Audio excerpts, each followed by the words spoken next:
राज्यातल्या सर्व शेतकऱ्याला सांगायचं होतं की राज्यामध्ये सध्या जवळपास आता सांगायचं झालं तर म्हणजे 29 नोव्हेंबरपर्यंत हवामान कोरडं राहणार आहे, थंडी राहणार आहे.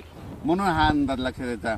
दरवर्षी महाराष्ट्रामध्ये 2 डिसेंबर ते 7 डिसेंबर 2, 3, 4, 5, 6, 7 डिसेंबरला महाराष्ट्रात दरवर्षी विजेच्या कडकडाटासह अवकाळी पाऊस पडतो, असं मी प्रत्येक भाषणामध्ये सांगितलेलं आहे.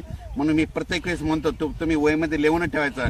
वर्षानुवर्ष 2 डिसेंबर ते 7 डिसेंबरमध्ये महाराष्ट्रामध्ये अवकाळी पाऊस येणार आहे म्हणून हे असं सांगत असतो. आणि तुम्हाला एक सांगू इच्छितो की राज्यामध्ये आता एक काय झालं की बंगालच्या खाडीमध्ये त्या म्हणजे तामिळनाडूच्या तिकडे समुद्रामध्ये एक चक्रीवादळ 29 तारखेच्या दरम्यान तयार होणार आहे. आणि त्याचं चक्रीवादळात रूपांतर झाल्याच्या नंतर 30 तारखेला मात्र तामिळनाडू 29-30 तारखेला मात्र तामिळनाडूमध्ये मुसळधार पाऊस पडणार आहे. पण तेच पाऊस काय होणार आहे तसा आंध्राकडे येईल. ते आंध्रापासून तसेच तेलंगणा आणि तसेच आपल्या मराठवाड्याकडे महाराष्ट्राकडे मात्र 1, 2, 3 तारखे दरम्यान याची शक्यता आहे. म्हणून हा अंदाज लक्षात घ्यायचा. म्हणजे सांगायचं झालं तर 1 डिसेंबर 2 डिसेंबर 3 डिसेंबर दरम्यान आपल्या राज्यामध्ये पावसाची शक्यता आहे. म्हणून या आत्तानीचा पूर्वकल्पना म्हणून तुम्ही सगळ्याला सांगू इच्छितो. ज्यांची शेतीचे कामे करायची असेल तर तुम्ही तुमचे करू शकता.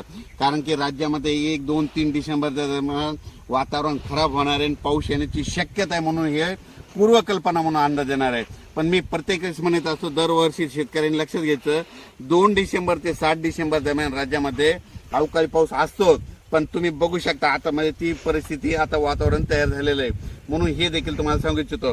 पण राज्यातल्या सर्व शेतकऱ्याला सांगायचं की राज्यामध्ये 29 तारखेपर्यंत हवामान कोरडं राहणार आहे, पाऊस काय नाही.